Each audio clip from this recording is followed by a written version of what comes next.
Hello, everyone. So this month, in lieu of a new prayer method, I wanted to put up a quick video chatting about one of our other 2021 goals. So if you recall, this year we are focusing in three areas, kind of related to our up in out model.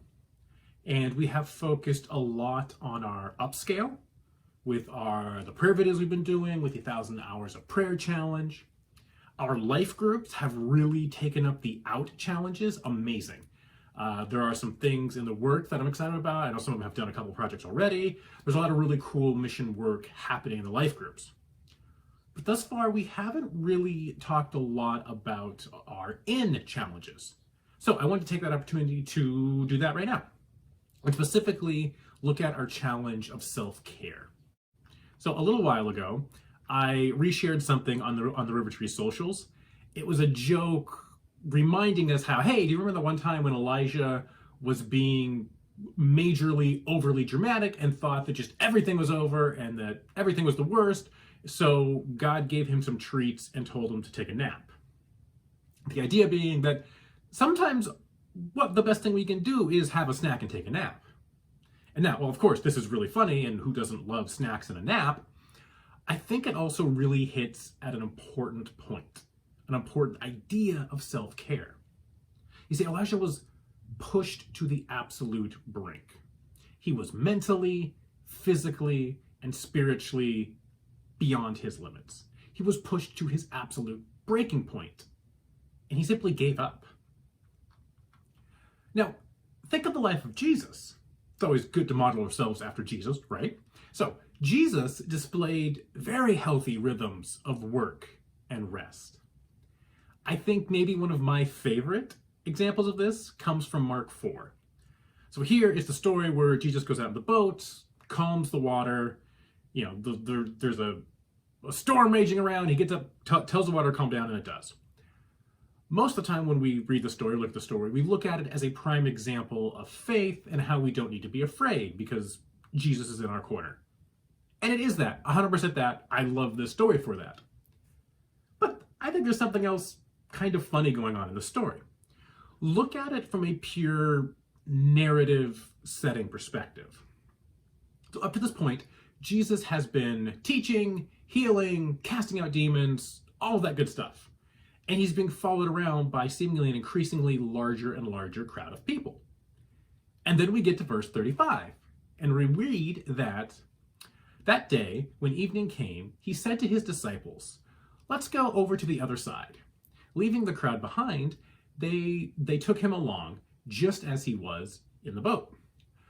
There were also other boats with him. A furious squall came up, and the waves broke over the boat so that it was nearly swamped. Jesus was in the stern, sleeping on a cushion. So, Jesus leaves this big crowd behind, goes out onto the water, and does what? Takes a nap. Now, was Jesus's work with this crowd done? I would assume probably not. I'm going to go out onto a limb and say that in that crowd, there was probably still people who wanted to be healed. There's potentially even still demons that needed to be cast out. There were probably still people who wanted to learn, who wanted to be taught by Jesus. But despite all this, Jesus goes and takes a nap. Because Jesus understands the importance of self-care. Jesus probably had the most important job in all of history, right? Being the Messiah, saving humanity from their sins. The job doesn't get much more important or much bigger than that. But despite this, Jesus still took breaks. Jesus knew the importance of not burning out. Another passage in Luke 5 tells us that Jesus frequently went into the wilderness to pray. So if Jesus himself is allowed to take breaks, Jesus, with the most important job in the world, knew the importance of frequent moments of self-care, then I think we can allow ourselves the same self-care, these same moments of rest, because they're really important. So what does self-care look like? Obviously, it's going to be different for everyone. What relaxes you might completely stress someone else out. For example, my mom and my grandma absolutely loved gardening. It was their preferred way to spend a Saturday morning, out in their garden, gloves on, just filthy covered in dirt, going to town. I hated it. I honestly still kind of hate gardening. Now, I'm not talking about some potted plants. Like, we have some stuff in our house. We have a couple pots on our deck and such. That's fine. That's simple. I can do that.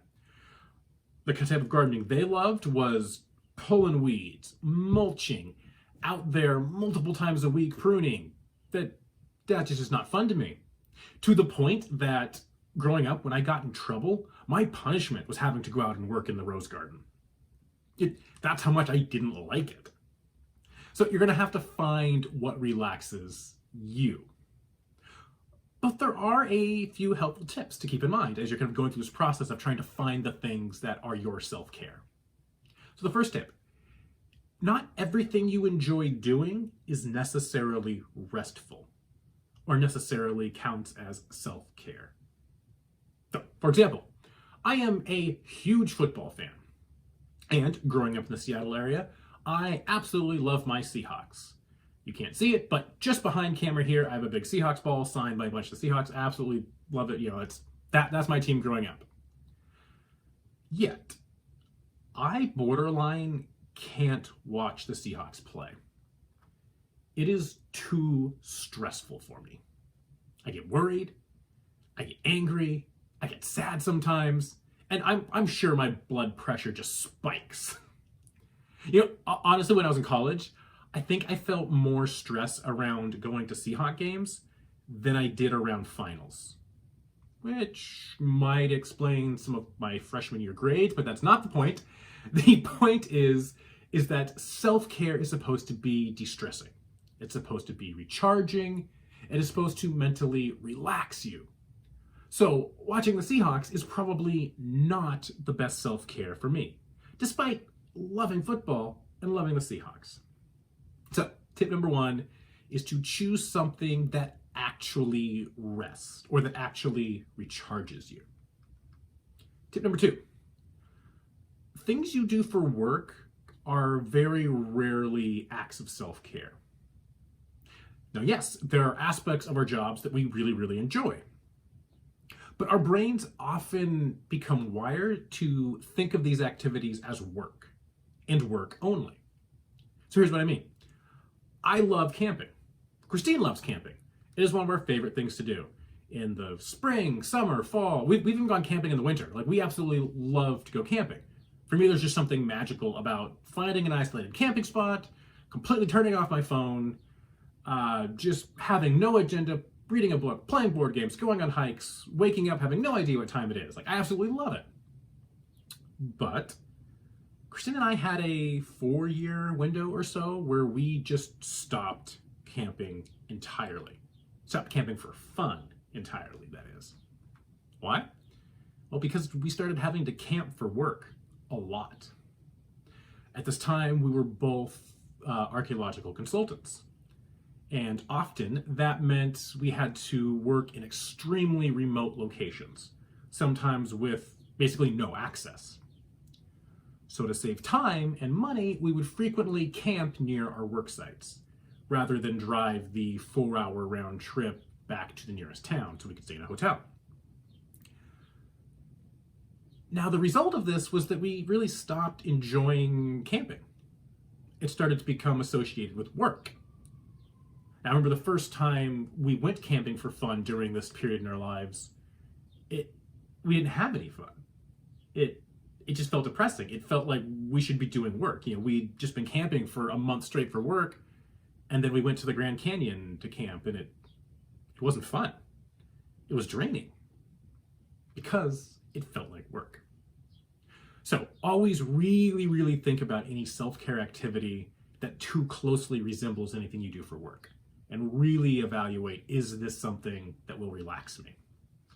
Now, the third and last tip is to find something you can realistically do on a frequent basis. I think we all have these kind of big fun things that we enjoy doing that are super fun and maybe even super restful. They're just big scale, so we can't really do them that often. When I was in school, I absolutely loved going on these really long, full day, 12, 13-hour long hikes. We lived in Pasadena. Christine could give me a ride up to the trail base, to the mountains just above LA on our way to work. I would go up, hike the mountains all day, and kind of make my way home in time for dinner.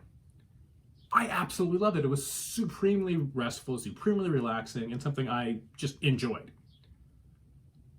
But I can't really take a full day out of my schedule all that often to go hiking, right? Kind of have work to do. This is not something you can do all the time.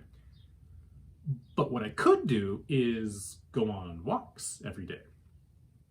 Even today, now, I'm super busy, just like all of you.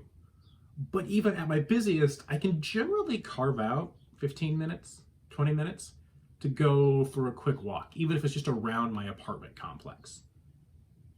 Just to get outside, because it's something I enjoy. It's something that is restful. Now, these big scale, grandiose activities are important and they're fun and they're things we should still do. They just can't be the cornerstone of our self-care plans. One big scale activity every 3, 4, 5, 6 months without the support of constant small scale activities isn't really going to keep you afloat. You're slowly going to go down. You're slowly going to drown under emotions, under stress, under overworkedness. So you need to find these small scale things that you can do. Find something you can see yourself doing, if not every day, at least a few times a week. Now, I know self-care might not come easy to everyone. And for many, it will feel weird at first, right? It'll take a while before it starts to become part of your routine, before it becomes a priority. And at times, it might feel like you're being selfish, right? Well, I can't do this because I need to do something for me. We have this almost Protestant work ethic in our head of like, oh, we can't do that. But honestly, from time to time, being a little selfish is probably not a bad thing. Sometimes. Don't overdo it, obviously, but sometimes I think it's a good thing. Because I think we all too often swing the complete other way and never think about ourselves, never think about restful time for ourselves. And yes, you might lose some time when you are not working, when you are not going at 100% all the time. But I think in the long run, it'll actually be more beneficial. Because running at 100% for part of the time and then completely breaking down and completely shutting down isn't going to get you as far as running at 90% all the time, with no slowdowns, with no major stoppages. It's kind of like that tortoise and the hare thing. If you're going at 90% all the time, you're going to finish further along.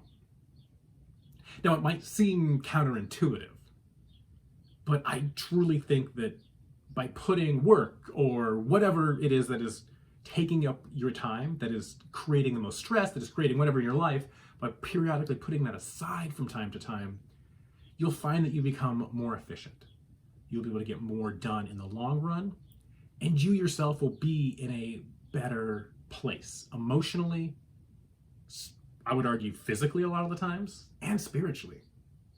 You'll be less exhausted, less drained. Now, I am curious, what are some of your favorite self-care activities? What are some of those things that recharge you? What activities or rhythms have you incorporated into your life? Or do you think you might try to incorporate to create these self-care patterns in your life? Let me know in the comments below. I'm really curious. So that is it for this video. Thank you for taking the time to watch, and I will talk to you all later. Goodbye.